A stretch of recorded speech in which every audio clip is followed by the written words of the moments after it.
no ebesi pina esita na ne nyina mu no wo de asida kese ebema 21st clinic wonom na awieye mremu wo mu etu yade asese ho wonom ema ne bakrampo enkemunti emfa ho ne baabi a wankasa wo yade na afoforo akodru ene baabi a wo de achinchina kwa akodru no ye ka cho se enkechi 21st clinic wo mu ho edema wo mu na eso yasena dwumedie ye de eba besomo Chief Executive Producer, school fees also and a systematic or no so ekame ho. Beya ye kase fieje wa kode nketesia fo nyina ketre and so bomichi do betenenka wo eye apomden kase no eso. Dr. Sly eka ye ho Sompa chief driver and no brekro na so no Rexford Sompa edide and so boye chidom den. Dr. Eric Malfene waba beka yensa nemom mame control says Sompa 93.1 Kumase Jumedie Healing Point no etwa for ha no break order 20 other affiliate stations one so efa Jumedie amani pampem aso etime atibi Sompa TV multi TV decoder no so no yetwa ede faso break order obekọ Sompa 98.9 eno ewo sunyane Fabia FM ewo Nkranza na JFM ewo Ejra na Sompa 90.7 enso ewo Nkranza mo fa dwumedie brekwa na odwo ni kiremo ewo Techima ya Jenkwa FM ene Asta FM Ketchre FM ewo Brekom Wellness FM ewo Sehwi Debiso Radio Rainbow ewo Sehwi Dwaboso Success FM ewo Goso Okwa FM ewo Nkoko Eastern FM ewo Kofodua Sana Dynamite FM ewo Takwa Takra de Connect FM ena Enkran so Pa FM. Share our Facebook Sompa TV Ghana, Sompa TV Ghana, and Sompa 93.1. Background no betimi ahweye ewo Sompa TV Ghana na 21st clinic and so ewo ho ebi Sciatica Research and Treatment Center almost eka hu bi Facebook no betimi akoho no akọ watch ye YouTube no Sompa TV and set 21st TV for www.sompaonline.com and semia ye kan nyina no ade ye kruche ede akogo ntu betimi anya bia kenkan na etimi abo Dr. Eric Mafo ewa hase no mame nkwaba no akwaba emradok pacho akwaba mejuso na wapom te sen pacho boko ye danyame ase me nkete esiafo nyina ka ekire meraba na ho te sei ohene nyame adome ho ye pa ye danyame ase ohon so so ayefe pa na ebusiafo ene this menorrhea part 2 ana se menstrual cramp ana se menstrual pains last week no eda ye kan ho asem e ka to ne product ye de akwa wie ye na so said ye na course ne si ba no ene nkofo fra na efre no efe kire na eho akohia say yetimi to sheda Dr. Eric Mafuka say ye be wie so nkofo say mama ne wie nti ye wie ene ye ba beto aso ye de nyame ase eda no ase se oje peni ene wasa ba be ka yensa o ye doctor penya wa ben wa hye wa kwadale ba yasa ene ayahwemu a untimi mfa de toto doctor bia odi ntintin my papa wo memu yara isa ho ensem ne wiase nyina sciatica ede ekwo de omutu ase ho doctor ene ye beba wo nche biem ne yato aso say this monorail na ye ko eno a ayo enkofo nso omuda wase pa ni tetu ne mema no yeah so now say ebi so moto painkiller si ato yi brothers me uniform so ahine ya doctor asema yen o ka say we tie me fa me na me yire nkoda no ohun enya so de ne koda mpa so sa ne nkodi ahia mu se me kan ye watemase o se eti ya de nya no nkrampo ba ko se na ne nsa na ye ne ya de ne nsa ehia ne yire no fu ase eno ano no sauce pains bia afia the doctor the man said once went here healing point me said that to sika go be se wo mre ti enu nchechre na no ya be try be on my try be that should be me here be 2 hours time if you are there now o de my ne I hear me dance I mean chetie for mama Jibrere healing point e was Sompa TV no mutie was Sompa 93.1 FM so apomuden kase mre na edruswe na nsem no de obeti ne kase mu bi enie Dr. Doris Kusima e de aba betu dwa se Yenya say yedi hu ehyehyɛ amanfo mu wo bra mpɛ mo twimoja edegya afoforo enkwa no sanso so na Dr. Richard Egan ono so ede afutu sem ekode ama mema sem masturbation yade a enye nti omo nsesa emfemfiri ho won sem foforo mu so na Dr. Mrs. Anita Usu afriye ono so etu emayewafo se contraceptives no bebrebe no yade a ede ohaw eba bebre wo mo daachi bi abusuan wei ene nsem a editie ne di hye enam de ba besom se apomden kase e wo Sompa 93.1 FM ena fe Sompa TV so bia me de kase esom wo medin afia ejewa akode afi kase ni chechemu eni Dr. Doris Kusima Beidi na oye medical laboratory scientist ewo International Maritime Hospital no ewo Tema ono ohwemo janhu nsem so pa na ode futusem e de kwa magana fo se obi ekwa akọchi moja di ama obi a yenya se ya na yedi hu ehyehye omumu e na moja ya akwa akọchi de de bekwa akọji sikaduro e na ochi moja enche na wawu na wa ho de nso ate e ne sa anoma na o se emwa nti yenyai na afoforo mo pepa na se mo twimoja e de mo manfo no mbenya opepa e de atwimoja de age afoforo enkwa ebi se mpo se otwimoja krampo na ebo ama hu blood group a wo e na afi se yade bia hinta wo nipadua ni mu a e da na di e ma hu yade a esie wo nipadua ni mu sanso na odi tu dwa se moja a ye twen e wo hospitals anasa ankrankra bi ahie mu a e twen e de age afoforo nkwa no chemicals bebre na na frafra nti be de na de age sikaduru amana yeye nti be bia ga na aduru ye ni sa ehu no yese no emfemfiri ye mu se de be ya afoforo ebenya pepa no e de atwe moja de age afoforo no a enkwa o de sa asem we atudwa e wo Ghana News Agency no wotema wabra na o kyerɛkyerɛ kwan a uchi moja nsunsanso e de bebro ene mfaso abenya e wo mu no e na o de self to semi atudwa won semfufro mu nso e na tibrekesa woda Nature's Green Medical Center Dr. Richard Egan ono so de afutu sem e kwa ma mema se masturbation yade a enye nti omonche omho mfamfiri hu se be makatachi etimi ko hye adwaye na watwe ne kwaku donso e na de samna fa ho na wotwe na nani enhenhan na nani henhan na nani ye ne herete na ne ho asane no o se enye efise yesa na mankwamo ano ekofom unzimi mfa enyisi oba betutuo na so ntimi nkuma aboa eba sa no ane de ohaw aba beto oba so se oba no kwa awade no ontimi enyisan nti wotu mema fo se montwom ho famfiri hu se ne be ye betimi aboa mu ama nkwamo na hoden abam ode futu semi atudwa ebere ne ensem kyerefo kafu ide atwetwe nkomo no no de se futu semi e de koma emema won semfufro mu so na Dr. Mrs. Anita Usu afriye a ono so odi ne djuma International Maritime Hospital no ewo Tema ono so e de futu sem ekwama ema se contraceptives no bebrebe ne yade a emwa kra ewom se bia onya hoboa se opese wo de na so ni kwan se contraceptives oba bitimi enom contraceptives bosoma ebi wa anwotwe na wanom de agu ni nipadua mu se emwa etimi ma o mensese ho nsem krampo eye basa nti se ohwe na se opese obewo a bon ho ban condom si obetimi ahwe bi na afi obetimi krampo akwaya sabia ama dokota cheche kwan a obefa so a se ne be ya mpofrim nyinsen bia emma anya sa na se wonom contraceptives ni bebra betimi ede kokram abre odaachi bi eno ne afutu sem a Dr. Mrs. Anita Usu afriye ede tu dwa wabra na one maayo ahyehyɛ mu cheche omo kwan obefa so abo mo ho ban na mpofrim nyinsen bia emma no no de afutu semi etu eja abusuan kase no asi mi ameje bre ede besom wo medin afia ejewa akode obetimi afrem kitisi afo ka akire ohene yire maame akua yeboa asiama oto ade aka eso madam nyina asiama moniti ne hwa enyado afia moneyo na se Dr. Richard Egan oya madam for pan what's saying o se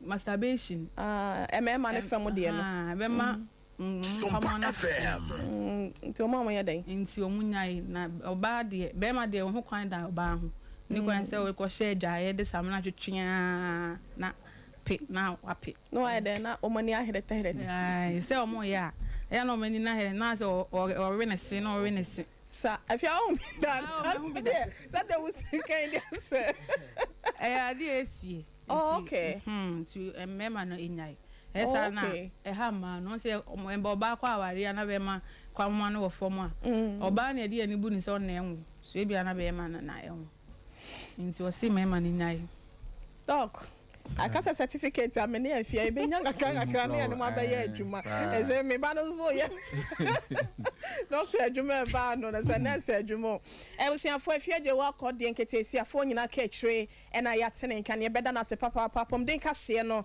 e na wode abesom ye no. Back to Dr. Eric Mafo, Dr. Penny Part 21st Clinic, the sciatica expert for a war and our free a buy a doctor.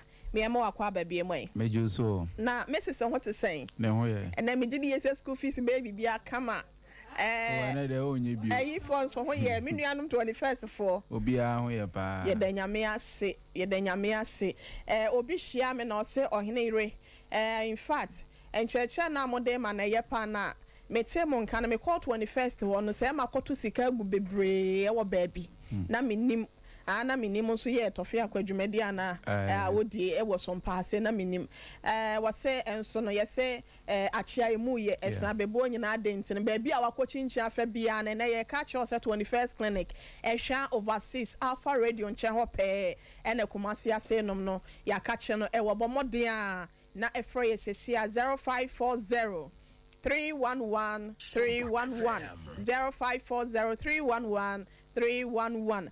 Dr. Blessed Foster Penyipa baby a wo bia no ye mo ha ye gide ye se wo ho eye doc last week ye kan sempi na no media na me se be ma o oba o ehia wo no ye nti ana me ka se this menorrhea no ehia ma me no se be ma pa o de bi se school fees systematic wono ogi ana se wo yiri tifie pa na ya se ye ne ya na se edru se wo twadwo pa o na be ma asa wo yire kwa akwo no pressure na tension bi ebeto so no e ya na enya asem ketenti na hia se ye nyina no ye hwe na ye gye nkyerɛkyerɛ no ene o girlfriend no ba na ya se ye ni say no so doctor say ma me nyo say doctor say ni say na enko enti ye come up and obi anya so na ontie ye 130 king ye be bia homa na tom as we promised last week na bibia koso fine doc ebu ho a wentie ye obi nso tie ye nso be si akiri enti ye ka said this menorrhea and as a menstrual cramp and as a menstrual pain but you wo kire mu e de ma ye nsen. Okay, the na ye can say you can say this menorrhea standing for pain and I say difficulty. Okay. Until last week na ya ka say baby na in medical in baby abi hu this be understand for pain and I say difficulty. Na ye beto ye bo ase kakra. O say stand for ejina homa. Yawa e won se bu mo. And I say this na ye yaw. No, ye yaw. Until bia baby a obe hu bia no. Na e kire say e yaw. On say the last 2 weeks na ye kan about titis. Na ye say no ye inflammation. Okay, cool. Until this no difficulty and I say pain. Okay, or how and I say yaw. Yes. E say obi free yan for me rain fee. Last week you know. Yeah. O say I am ma tree nya ntimi. Tina ma bɔ me homoden say yeah you no brofon keten na me ti ase no. E bɔ me homoden na ya na. You say I do on so on titwi no. Yes, and say over 20 affiliate radio stations na etie. E bi o ho no mo nso a almost twi no e homoden kakra. Enti na wo say yetimi ehu okwan ye be blending nyina so that say omo te we no mo kan brofo ana so mo te brofo no so betima follow in same time so twi. Okay, enti e be homoden. It quickly no ye course no na ye say eye yawa nkasa wo ensabuo mu. Na say bia say oba echima yawa nkasa o ye den ote. And ye can say dysmenorrhea and I say painful menstruation. Okay. Na ye can say eye nneoma and I say ye won chichemu mienu. Ye wo primary and ye wo secondary. Okay. Now the can say with the primary na nkasa no na bra wo shase ya wo bu won sana no e na say ya wo shase. Okay. So bi o ho maybe a wadi be say 11 years bi 12 years o shase e bu ne sana no de ya no e shase enti no ye kan say ye primary dysmenorrhea and say ye nsabu a wede and say yawa eba e wo bra onipa na shase a wo ye de obu ne nsa enti enfie ko na anim ni nyina no ya no da so ye den e wo ho no mo saa. Okay. Enti no ye be kan say omo primary no onipa no ewu wi a na ya na at times no ya na ya no etimi ye den ekọ. Okay. Enti na ye kan say sɛ ɔmo primary no ɛyɛ na ɔmo hia nnuro bebree sɛ mmerɛ no ɛbɛm yɛ bɛkyerɛ management bi kakra ebi a wobɛti even to the extent sɛ ɔmo fa painkillers koraa na ɛnsɔve ɛbra no kakra na yɛwɔ bi wɔ hɔ koraa mpo na ɔmo deɛ koraa na ɔmo nom painkillers koraa mpo a ɔmo nte hwee nti yɛka ne sɛ wɔ awoɔ mu no ɛna wobɛtumi na yɛka ne sɛ ɛnyɛ sɛ wowo a ɛnyɛ wawodeɛ na ɛyɛ kɛse no ɛno ntinti na ɛma wo nte yaw no bi ba yɛka sɛ yɛwɔ nkwammoa ankasa a ɛwɔ awodeɛ no mu ɛyɛ hormone ana hormone no ankasa a yɛka ho asɛn yɛ prostaglandins ɛno ne yɛ nkwammoa ankasa a ɛwɔ awodeɛ no mu na ne dwumadie ne sɛ ɛwɔ sɛ awodeɛ no ɛmoa na ɛtumi nso yɛ de ebie mu ɛsiane sɛ ɛduru bosome no ankasa a ọba wawudie no mu na ankasa no ɛyɛ ma nti ɛka sɛ endometrial lining no ɛtekin na ɛtumi ayɛ de ahyɛ de off nti mu yɛ ma na atwerɛtwerɛ ɛno na ɛba as menses no nti no sɛ emu yɛ ma wie a ɛyɛ sɛ nkwammoa yɛ prostaglandins no ɛyɛ ne dwumadie ne sɛ ɛbɛboa na ɛbɛtwerɛtwerɛ awodie no mu nyinaa na o menses na ɛtumi ayɛ den aba nti sɛ ɛnyɛ no a ankɔba anka wontumi ehu sɛ mogya yi nti no yɛka ne sɛ wodeɛ no ɛdɔɔso ɛwɔ mu a na yɛka sɛ na yɛka bibi last week ne sɛ receptors ɛno ne yɛ baabi a sɛ nkwammoa yɛ ankasa no ɔmuti anaasɛ epiepie den efiri nti yɛka ne sɛ ɔbaa ebi a wohyɛ ase ebu nsa no na wote yawa ba wate sɛ bi a wo maame anaasɛ wo papa anaasɛ bi a health worker bi aka kyerɛ wo sɛ wo ntɛm anaasɛ bi a wowu wie a ebi yaw ne betumi akɔ a sɛ ɔbaa sɛ wowu a esan sɛ awodeɛ no ankasa contract ɛna timi ma utimi yɛ den we no ɛwo enti no ɛno no ɛba saa na ebe lose ne receptors no baabi a na ne we no omu fifiri no omuti ne wɔwɔ no bebree na yɛ de efiri hɔ enti ɛmfa ne sɛ bi a awodeɛ mu no ɛwɔ 10 receptors anaasɛ biaeɛ a sɛ enkwammoa efiri hɔ no ba yɛmfa ne sɛ emu bɛ sɛ 3 anase bia 4 efiri so kra na kyerɛ wo sɛ efiri hɔ ko bia no wo hyɛ ase sɛ ubu wonsa onti yaw na anase yaw no bɛba fam kra anase to the sense obu hɔ mo kra na onti yaw bia bio sɛ bi hɔ ana baabi a saa receptors yo mo fifiri ba na hɔ na bia na akɛseɛ paa na wo nti mo firi hɔ de anketoa ne nni ahoɔden sam bɛma pain na ɛna ɛba san so a amount no because yɛ ka ne sɛ hormone yanka say ka ho asem prostaglandins say before o mense say wo ba be bu nsa no ankasa no na omo dɔɔso pamwa ne dɔɔso because e wo say omutime dɔɔso say na e be yon be boa na wo de enimu nyina be de be twerɛtwerɛ nti say we no say menstruation phase no enya wie pepepe e was so san go back to their receptors enti ne can say e was so baby omu free by was so san ko bio enti say wo primary dysmenorrhea na obi ka so be ma wadra enye lasting solution ankasa ade a yehu enu ntimi ntu ase ade a yehu say ebetimi ankasa tu ase na ankasa na eyawo enti enoma bi wo ho no ma enye say enya ade bia na wo tu ho na mo say o no maduro because enyoma bi yo hono ma e wo se bibi timi free hono ma ansa no wanya hoto and I won't say the more no bebre na because of say ya we no bebre na abuse painkillers enti bosumi bia no e wo se ofa painkiller na painkiller no because say ya ne wo soro nti no e wo se ono baako anopa utimi no be se 3 doc e bi krampo timi fa na ibom adan yo pese ya na no edin to pese ano blas nyesa wo yes and I won't say dia baako anka say wo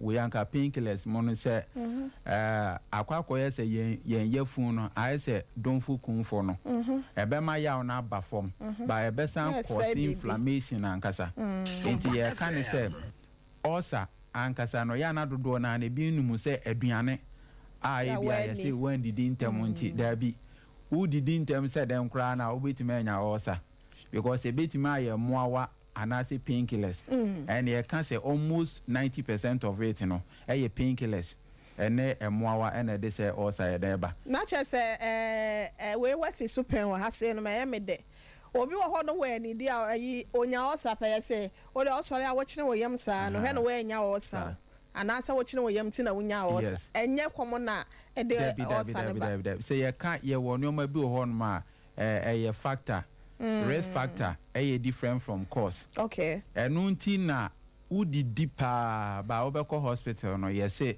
when you ulcer. Because painkillers and bacteria H. pylori no and cause most. Okay. If you time and I said there before me a komu.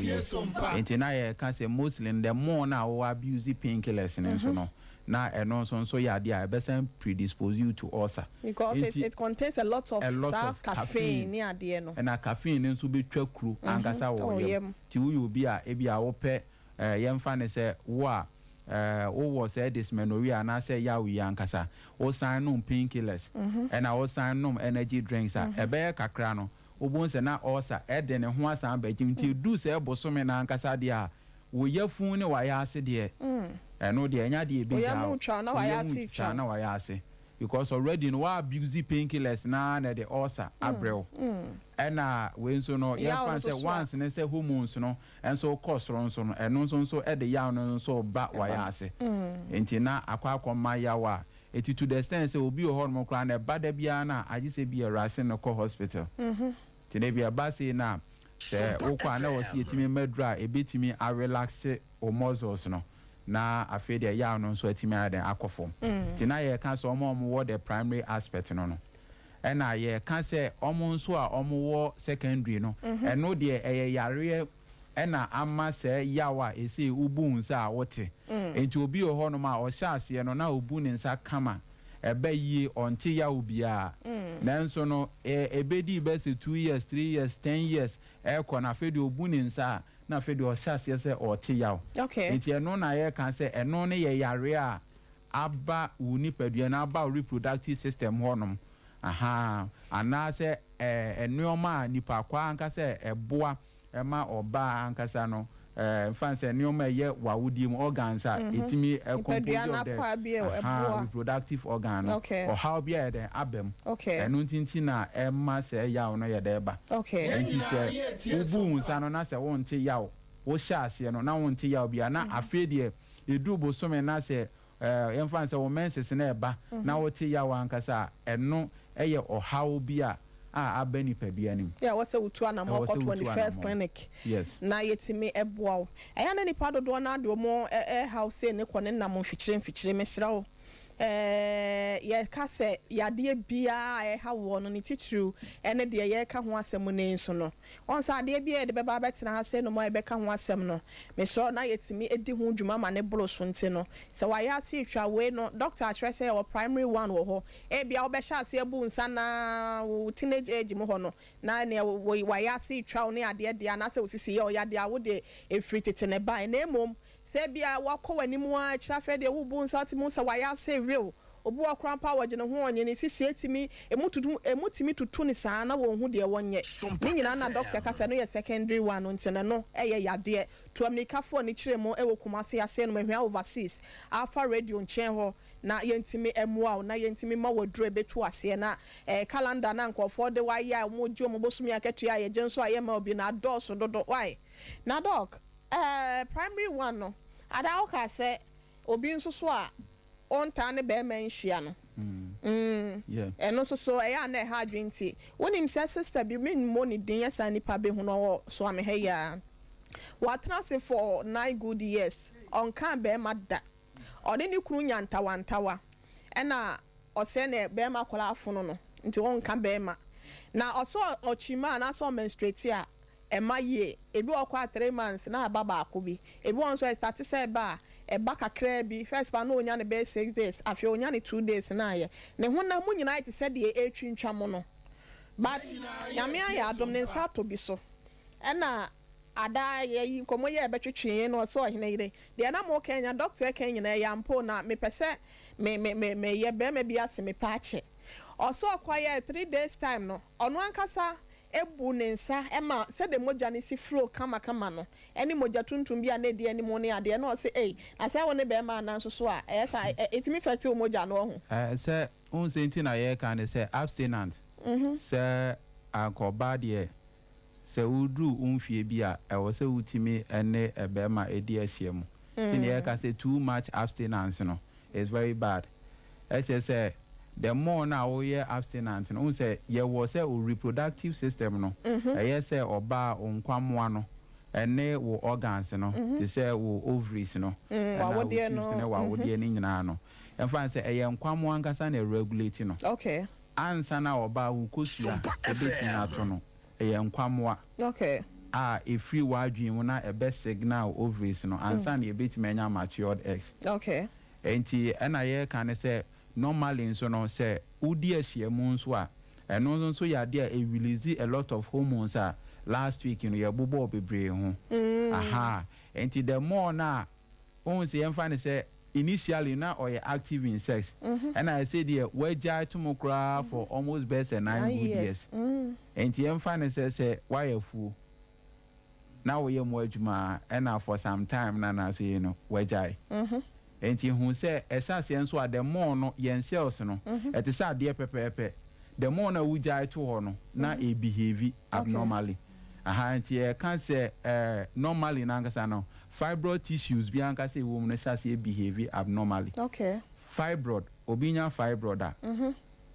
ye can say enye bibi anka say na ya na de ba but enkwamwa bi na ewo wa wodi no na ya na bebre na de fibroid ba to bi benya fibroid obon se onipa no on se danye active in sex ena wan ware ntem nso okay nje ya no munya fibroid no obon se munya 29 30 31 32 no obon so ma ware no then obon se na se fibroid e wo ho because the more na wuja awode no en wo se awode ne dampan at least e wo se nyin sentimi ye da eba enti se wo ma wo fie ne kwani bebre a o chances na ngasa se awode na ngasa betimi fibroid betimi afifi ne ye high because you can see wo fibroid tissues bi ankasa e wom enti at the end of the day no say wantimi ena awode na ankasa ne djuma ankasa e di ankasa se e wo se etimi ekraba okay enti na at the end of the day no djuma ankasa e di na ankasa no enya ni enti at the end of the day no na enwoma anka ebeboa no na asase e behave wrongly ye ne ho basa enti ye cells obun se na afede enti no e basa na obun se be ye hard substances bi obun se na e ha wom ena obun se afede na onsa buo no nso no asesa ena se de watin kankasa wo enamu ankasa no etiko okay aha nti oba low libido okay aha nti no e hormone nti se e basa na I just say even to the sense that yetimi ma wadra me boosti hormones no before crown sana we start say watin kan de we no eba aha say we jatum sana we jatum dia say do for chie bi na so apona ye de so jakola enso obo ni kunu ye de na oda ho foche afia je wa akode me chia o te abikura e usiafo na say doc say no obi a wasi so wanya mfinhia bedu nwotwe kwode se sa na tie dia ubetimi se nya sofo sem ne wo mu dia sofo ba sem ne wo mu dia so ofa be ma nya hwe se be ya ne be ko no se eno de hu se on the other hand no se wo ko ene bi de unwanted pregnancy bi ba se wo be bo ho ba na ba so so anya ne na de tin se wo bo ho ban a it won't work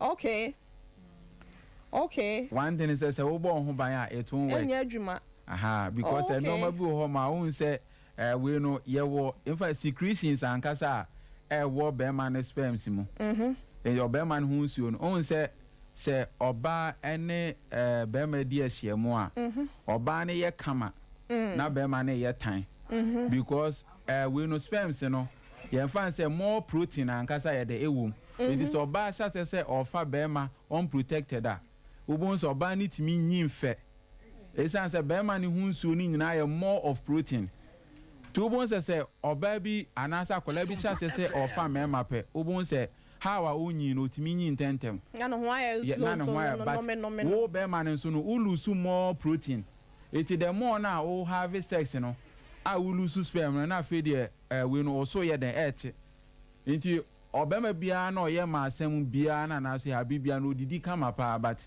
we no on said anya we sir yes because ulusu more we eno na say wo to anso a un say because say ulusu more protein eti after sex no kra na obun say na fe de wani so anase when didi kra na obun say na we no wani so ye the 18 ye be ma wa kire ye aduane e wo se be ma e have sex we a odi e we dey betray mu school fees nti oye me chief executive producer e ko be je sesempre mo ono na ehwe TV ho de ama yen me ba no ye dana se papa ye dwumedie wono so eka ye ho na ye hye mo boss 130 e ya de a ye be ye na ye bie lines no na mo ankasa obi owo how amane bi e fa ne nsebuo mo na se bia owo suggestions bi e de kan ye die ho no obetimi e de amaye nti brena so doctor ye be koso na ye nkọ ya frefo no eso emra 0551 931 931 0551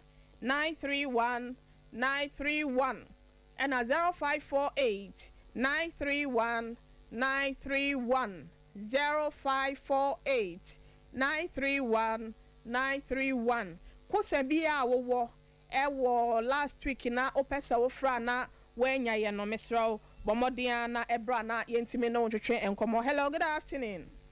Hello, good afternoon, madam. Me pacho udi ni baby a free.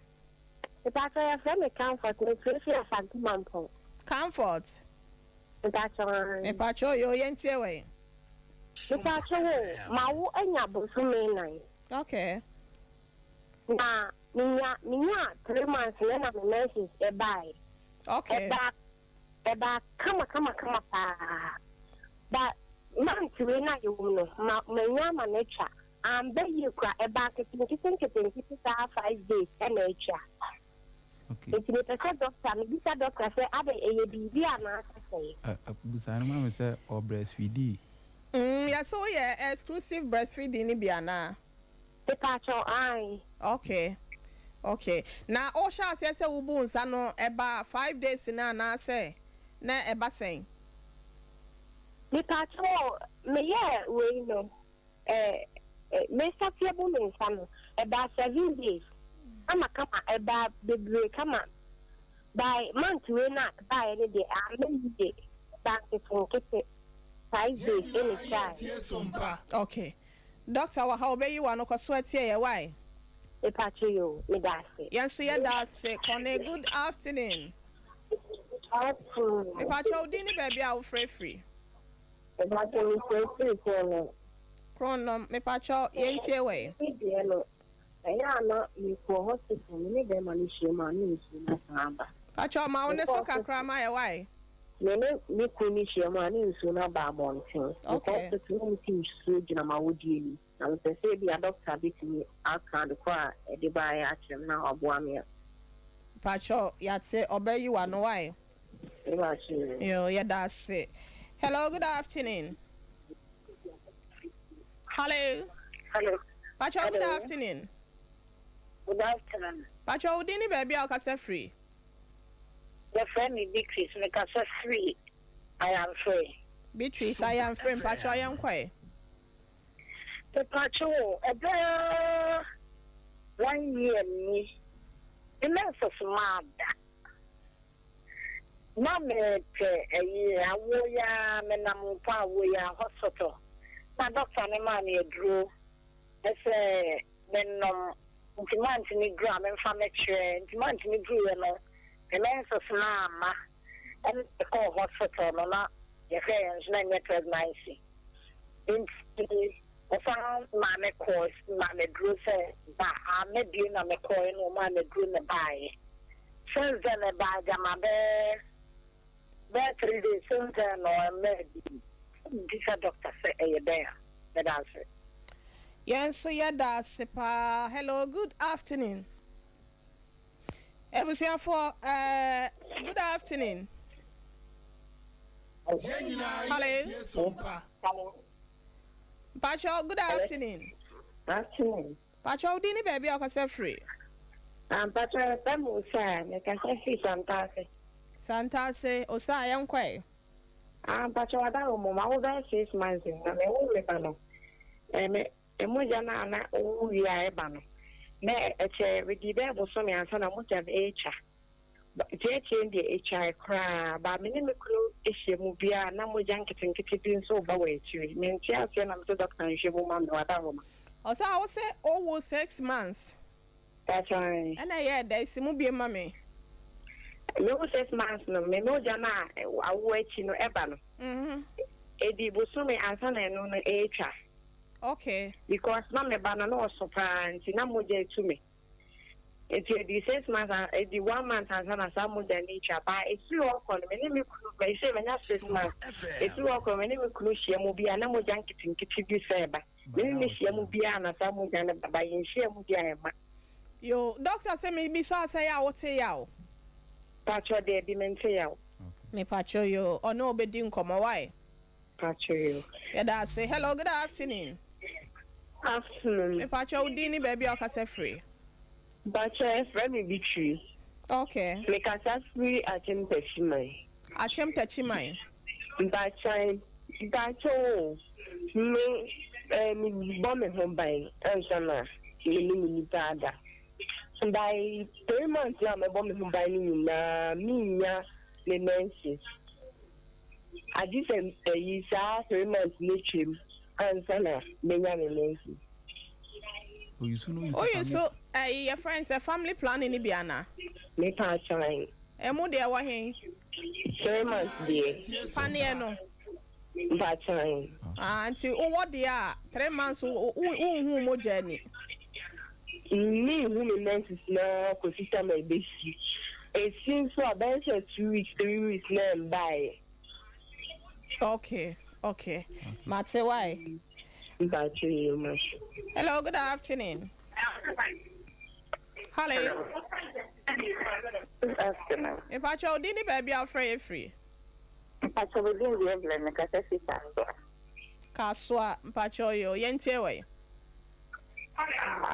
Pacho doctor me say Sompa TV na doctor no interested. Na mo question we be doctor no. Enu ntia na ye tie we why? Pacho na o kali bi say so we na so we menstrual cancer. We menstrual cancer. Oh yeah, and a cook and I so take. But because it's a real serious one, it's no quite. Okay. And I see you. Obey you are not yet. That's a papa. Hello, good afternoon. Good afternoon. Hello, good afternoon. Afternoon. If I told you, baby, I'll free. Make us freedom coffee. Don't call me, Pacho.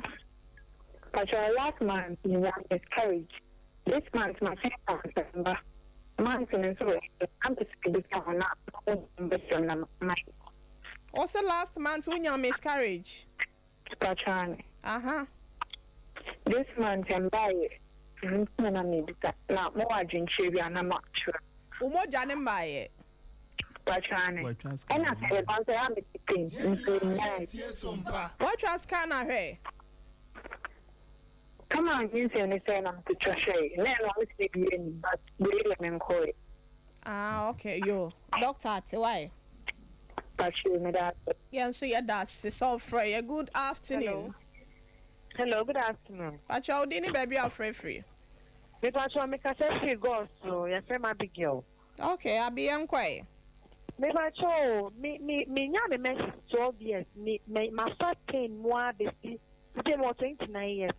Me who ye me tears that you know so na me start pain me 60 about I can na so me 9 na dey na me yefu ta nti me so doctor on share me dey be ya better so that because about I can me nko adwuma me try dey me nko ba bia. Mate, nyamia ya adom se na watimi etie ye doctor ebehwe na waboa why. Sompa FM. Go so success FM ho enche ho pe na 21st clinic we are doctor no beka senti. Hello, good afternoon. Hello. Me pa child dum wa fidie no na yen kasa mfa phone ni mo why. Hello. Yeah, good afternoon. Afternoon. Me pa child dini baby a free. Me pa child ka free man. Man so me pa child yo. Me pa child me wo ye no. Oni so ni na operation no say wo mo twa ma wo. What was saying? Ma wo for ni na operation.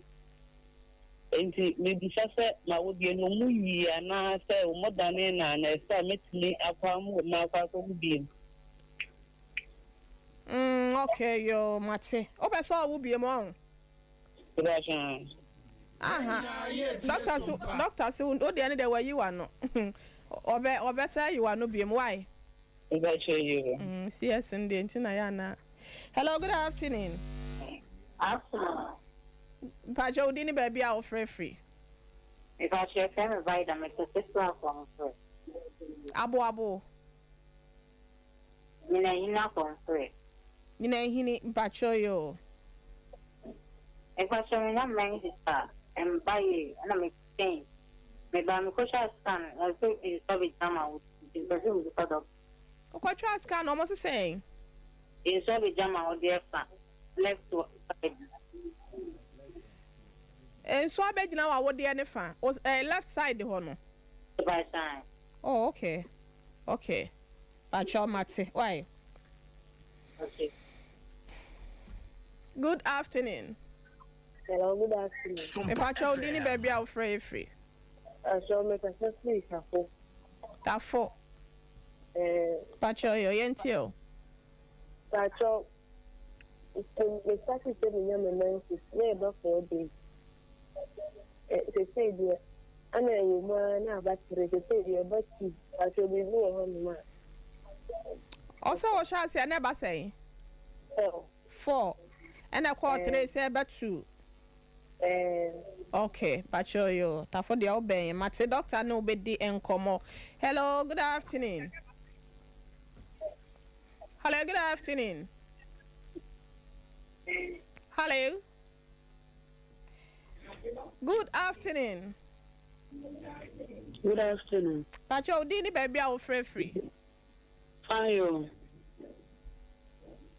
Yenti o why kasa fa phone ni mo why na ma fidie ni nkofo why. Hello. Yeah, hello. I'm kasa free financial. Chira mpacho yo. I'm kasa mutumi de ni a work problem. Okay. Na ntinka me nya doctor ankasa life and mutumi akọ no no. Me ni kun no ba ise na wo ni to wa ni pa for. Mate. Yeah, the doctor number no betu dwa why.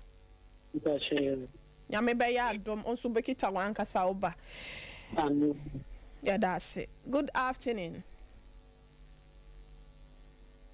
Hello, good afternoon. Yeah, for 2 callers na ya sha say yi ensem na no doctor wa sent. Good afternoon. Hello, good afternoon. Hello, good afternoon. Oba pampa cho dini baby a free. I was trying to make Sandra make a free chrono. Sandy mpacho yankwe. I was trying. Sompa I think to me by 8 months, 5 months, then by it. I could have some doctor say. Mean to me to Koshiano. Into me, but may them are so managing us about. And so na saba bonting. Yo. Mate doctor, why am for a last caller? Ketchere, good afternoon. Ketchere, do more feed and any kasa for phone. Why? Hello. Good afternoon. Afternoon, madam. Would any baby out free? But you me free a great for me, Abana. Yo, I be unquay. If I show Miss Me how next day. In your name, sister. I am now close to the greedy palm by an out close and cassa. Basa. Na me keep severe pain. If he said me starting a moment to Sinana, I more 2 years. I pain a mawar. As true. It has soon answer pain and Mr. Doctor Mohammed Kaka. What? When you're 30 years? But I. Now, offer before so Baba were not winning for Bemana. If I show my subway, nothing. Oh, okay, you. Doctor Bay, you are not able to for young fancy has sent them. And I damn said, and children can follow so I had dear. Yammy, ya do more catching in ano. Mon Francis 0540 311 311 0540 311 311. Doctor no bedi enkomo doc. Comfort Freya was say the menses no. 3 months ose wawo wanya 4 months wanya 3 months no ena onya ne menses na ase eba kama 7 days ne ba batachire no ya na entimi masa de esi etie no.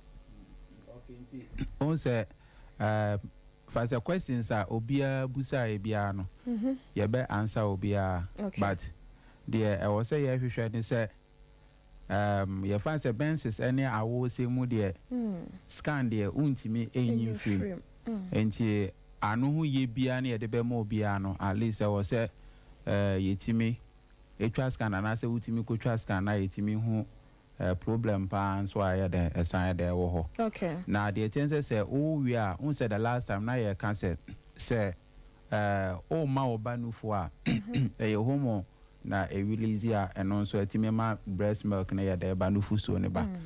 Now at the same time na so you know say nkwamo a eno so ebo ama otu nkosu no so obu ho ma ne de etimi release ebo ma at the same time. Okay. Iti na ye kan so obu ho ma or breastfeeding ne ba na wanyi sen ya den afem. But once aba no it take some months kakra ansa na etimi follow ne normal pattern. Okay. Nti e bi anfa so obu obetima awo awie no onya pattern ni years kosi e bi anfa 6 months ya den eko because aba early. Enti at least you know say we benya flow ni year na is after best 6 months obu okra 1 year kra eko no kra ansa no wa sha say flow ni ye dey enti the only thing I say depend the ultra no say condition be underlying condition be any one there enye anything be na ya alarm ye hu was hu was so man yam shishye no because won say the menses ne krampa bantem kra won say exclusive but still now we say bantem pa until we believe say on san enhwe 1 or 2 months ahead no na enhwe say the flow ni na say be no betimi atwa scan so na ya hwe comfort our friends and some ampon de na no ye no na fe yankokro nom ono so say na enso aba begina na wodie ne ma ye e de na ma ne basa okay bi etie ne say ebi ho no ma enso betimi abegina e na ebi o betimi atwa scan no but interpretations no say dey ya na enchirechire mu no ekọ no ebi ho no kra na obon say bi a patient obeka say enso abegina na wodie ba me ho na bi ana ewo ni ovaries ma na say bi a ewo ano enti dey ye kan say awodie na na say no say awodie ni mu antimi antwehwe yi ankasa eno ankasa timi de say ensuo na ankasa timi ye da eba enti no was so timi bomode na oba 21st na ye momode na ye ntwa scam man ye ntimi hwe problem kwa ya da e wo ho no we de owo kronom he ya bomode a ofaka na e wo be si run about to cramp na wo so open man ponten kan be hwe overseas afa radio nchen ho do the 21st clinic mate for no e be siu na Beatrice free I am free and ono so say 1 year ni onya ne menses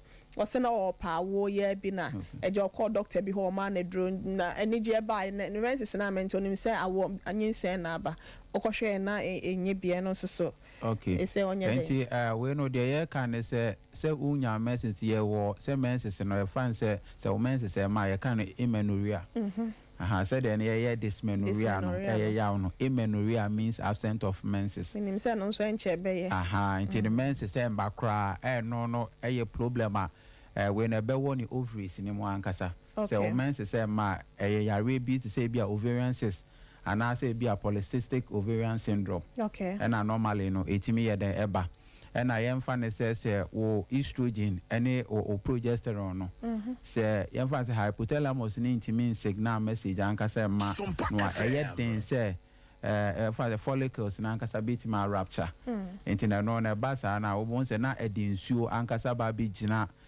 we no ni ovaries ni mu de tunkosua no and no basa bit ma twa wa kra and on the other hand and so no pelvic inflammatory disease to say be a past infection baby awanya nemo yare bia na say infection before past we na say when timi entry tini ye nso a na nyina timi ma say menses ne ye da etwa the possibly say o see timi etwa scan man na ye hu the exact cause before say oba be kwa ya sabia na menses ne ba kama doctor man edro say oso opanyinsen na o man edro ne boso me pepepe no wan hu ne moja ni bi okay. And no, for your doctor, and Sama and a drama and a buyer, but a matter say, aha enti say ebi ho no ma say duro kra na akotwa then it means say a alter hormones no okay enti na make say ni nyina ko wie wo ovaries no okay say ma no ma duro bi na me menses ma bio ana say me no ma duro bi ma me menses enso nya de emba ni nyina ko wie wo ovaries no okay it means say bi a hormones no ana say ovary no de two enkosua na ankasa no eno ha wa ankasa bam utimi no ntini ya ka say edro bi ho no ma obetimi anom but na asankoma side effect betimi de nsuo ankasa be gina won kosua no se nsuo be gina won kosua na ye ovarian system nti be very difficult say nkosua bi betimi amature na etimi kura a rupture na aba as menses okay nti whichever way na was etimi trust na ye hwe the exact cause ankasa etimi akose amenorrhea no okay santa say yenu aba so say na 6 months ni bi wo ho 1 month na abo say o 6 months na the menstruation no ma bi wo so 1 month na ba na emoja ono say ya na emoja esa wa chire Sompa FM ona no say asone seniku woni ni ku da na wo da emoja kakanka kra emoja ka ono say wawo ba 6 months enti no the tie say was yetimi ankasa access ne ovaries no we no na wode no ankasa timi hwe ebi o man ankasa product obetimi awo ba emfa product anase nneoma bi ankasa betimi aka unse na mebusa na sese oti ya wa ankasa dia then it means say ekuro bi na aba na wode na ya da no ye ne service na no ba say wo mu a say otimi nya bleeding be after when sex ne there then it means say how na ankasa wo awode nim betimi akwa esi bi tissues bi na ewo ha obun se na e bleed ba se na nkoti ya wo mu dia it means ewo awode na no nti wo se yetimi ehwe na yetimi ho problem ankasa okay ewo na wodi enim Beatrice or Santa your friend say enu aba ye kana so Santa senti bo modern na for ni chiremu ahwa overseas na yentimi en short one first clinic ye be hwe o ye be twa scan ade na ahwe de how no free eba na yetimi aso no e de amount na yenu aba Beatrice enso free achim tachiman and also why FPB family planning been 3 months panie ni bi oya moja no nti ono no de normal de tie ne say with the family planning no say wo no madro say o yemfa ne say wo no madro na so wo pane a ye wo nneoma bi ankasa wo ye wo follicle stimulating hormone na luteinizing hormone okay eno no ye nkwamo ankasa nipadua na ankasa release bi na de nti a ema wo nyinsen ne say say follicle stimulating hormone ni luteinizing hormone no ewo oba bia mu okay na say o family plan ye dra na so wo injection a eno so synthetic one ewom the same thing na synthetic one nti eno no be suppress wo natural one na nkasa ni pedua okay so that ne say ma wo mbu nsa kra bio and I say utimi bu nsa kra na enkosua na ebeba no so no entimi nye fertilize okay nti the attention say we family plan na is two option you see that say obe menstruate afa ho say wo menstruate fa wa it means still na no won pamwa no amfa say eba na ho den kakra but still na intimi ma wonyinsen and I will be ho no so a ne de no nya pepepe na synthetic one na suppress the natural one no okay so until nya suppress na there's no way say enkosua bi betimi amature okay say enkosua so amature so a very difficult say we betimi ayeden because say mo na nkasa na free estrogen ni progesterone no in that process no suppress within 3 months no until after 4 to 5 months no before and san e bia obesan ye the menses it is say obehwe a oya 3 months no hu hweba ojatum be say 1 or 2 months the menses ne besan ashase aba it na nya problem once ne say or stop family planning na obenya ne normal flow no so it's not a problem okay na ka so anso na yes sister before o say CS no ya and also ya na wo say or how we were menstruation mo and say CS ne dey say wo yes CS a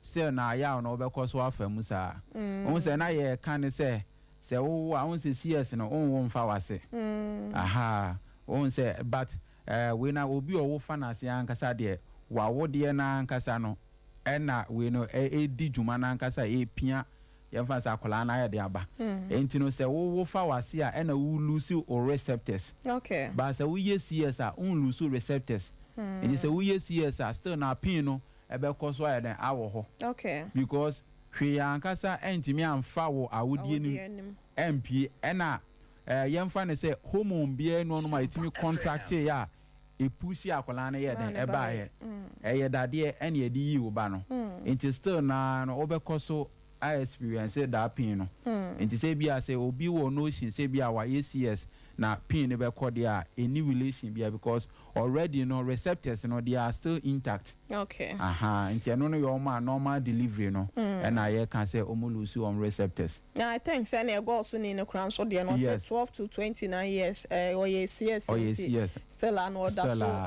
enya pain nti sɛ ɛno deɛ nkyerɛmu na aba na don kwanso nua baby sɛ wanya miscarriage na sɛ 1 month no sɛ na you know moja no maye enti na no you can say miscarriage unya miscarriage it takes 2 to 3 months before crowns and our menses net me asan the asamba. Okay, so we try scan na say unya miscarriage the second thing I was say we na say ultimate try scan na ye hwe say tissue bi ana say product bi akamu say o say okotwa scan and o mo confirm say bibi ani ho o say buy na buy na no ko hwe say bibi no it means say the nebi be pass it out completely. Okay. But the attention say ofa nyinsen na un say ye can say adwen no entimi en signal ovaries no e mean intimi release estrogen ni progesterone no e ma entimi matured eggs. Enti un say before say adwen ne fa na say wanyinsen e na sisi asenti e wo say no matimi esan ko back na fe de o hypothalamus nitimi signal hormones no na fe de eggs nitimi san de mature. Okay. So won't take it time within 2 or 3 months time no we ne beba but the America channel say who the cause of the miscarriage if not ebi besa okay and one ye be or the best say it's a spiritual thing and as way unya miscarriage e also who the cause unso bu ho no ma nyinsen na asay awie no or say any bushing and I say replace no then my nyinsen say unhu hwe also person replace no wow because there will be underlying condition.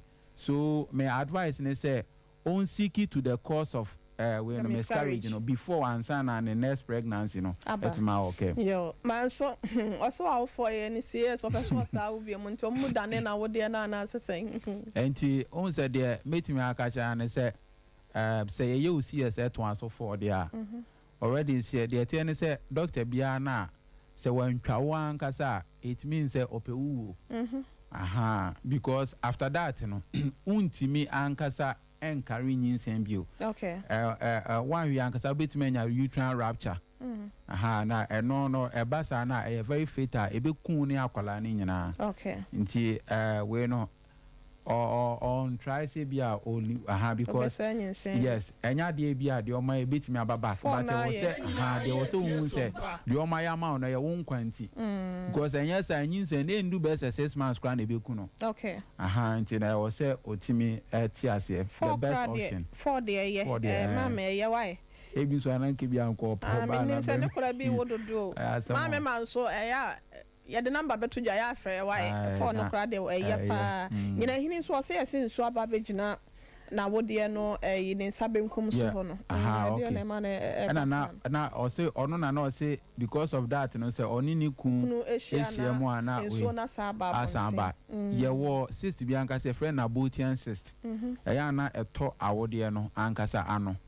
eye nsuo bi ankasa normally eto wo awode na no na eno na dodo na ya no kan say osi akwan enti ebi ho no ma obon se woni be ma ne di ahia mu a because say nsuo na ankasa gina awode na no be ma ne hu nsuo ni time ekopema obon se na asan ya da asamba and obi ho no se fan say pelvic inflammatory disease problem ankasa wo awode na no enti no obon se na we no de se menses we sperm na be ma ne hu nsuo na ya den asan ya asamba. Okay. Nti we no more na baby na any of branch bi na na so betimi na at least yentimi we no enhwe the root cause no na yentimi mboa no. Sister be free ta for say you know in say about 4 days yo. No say about 4 days na say about 2 days kra. Nti ye kan say omenses no say e reduce by 50% we say utimi 2 anamo.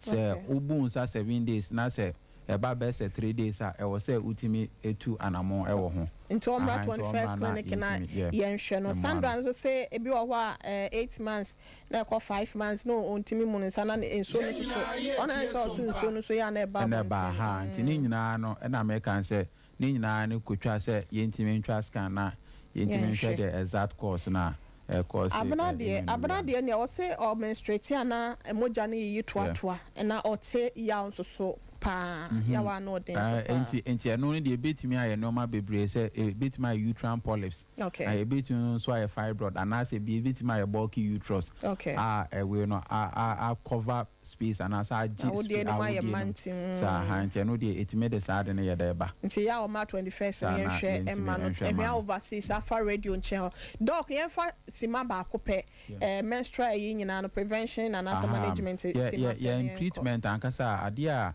metimi aka say within say we obi a owo say ya o ma e wo say utimi at times no ye a lot of exercises okay and I say at times say baba be drew emra oba be bu nsa no so a e wo say utimi edware warm water more so share na so de utimi dware say na ebe ya ebe boa say be relax o muscles no okay and I say unhu ne say ya o no within period na nkasa ya na nkasa kosoro no say bi aso hot water bottle bi a am fancy nsu ye de ewo mu abetime de ade aye da found na wo de ato aya ase no as say de be ya ebeboa na ebe relax muscles no na fe de pin no etime nti no ya na e work more faster than even if I say painkillers na normally normal esama problem no nti regular exercises no and I say obetime atiki warm bath during eba be do with time I'll be bones no and you be used to say hot water bottles EB na fancy dia to ya ase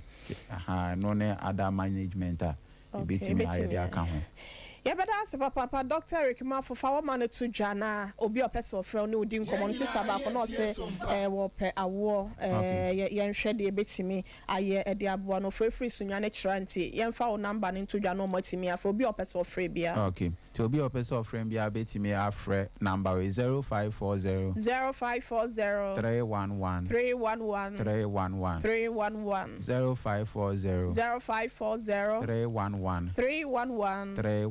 311 Mesrao de ha wo bia no yade bia ya dysmenorrhea yi eka ho no bomoden a 21st clinic ene wose wo de wani etre na kumase asenum alpha radio nchen ho ena ye wo 21st clinic ho ehwa overseas ena obehu ye sunwane nso no ye wo ho regional hospital no first gate no hwe ni mo ho ababi a ATM ni esie no ho ena obehu ye school ye fa branches no ento so ma tema nso no eyade a obehu ye ka so a obom road nso eyade a ye wo ho kumase ne oboase kwantempo no so court junction enso ye wo ho ye water crowd de obehu ye wo ho so na obehu yen ewo eye goso abotan so success FM nchen wa brekum so ye wo Chris FM nchen wa atachiman baby a eye agenkwa FM won nhwe ne mo pe na obehu yen kranzan so ye wo ho so na enkran dome sehwedwabo so ne sehwe debi so nyina no ade a won sai be kan ye mesro bomodian na fro ye 0540 311 ye fanchi akese nkoma me papa ohwe free asin jakan papa wuso no me ma me frempo ma dodo na friend ma me bridge so ye chia mo papa pa ye da wasen so sanso so na kane National House of Chiefs registrar ya na ono so ho Mr. Essien ono so ewo enkan ono so hwe ye school fees say ye for happy birthday enko enfama yenua ba ya ye friend Hilda Kesewa Cranton odin djuma ewo Ankafo Psychiatric Hospital enne ewa wo den tin Hilda yesrenya mepa ede ma onyankopon fonfra domo enko adomo omo ho ban onye ochem no katabo baby a wo de wanamo ebesie bia na rade enfa ho encho oma ne kanea no eni wanim ewia ene enwumre de so mu nyina no erade bambo enye kese enfama ewodi free eni wo fiba muti happy birthday to you way free chief executive producer ede Emma Healing Point Jumedie Mr. Michael Donko betimi afra ne school fees to Hilda Kesewa krante abusiafo ekwa wasede ekra na ekowie e wa abobo na ha na healing point dwumadie no ye de ese school fees na e produce dwumadie sanso na Rex for some ped de kan ye ho Sompa chief drivers Dr. Sly enso boy ye chidom sanso na systematic ono so kan ye ho chinchin fidie no from amamia Papa Toast also on Christ that Sompa ye chia papa ye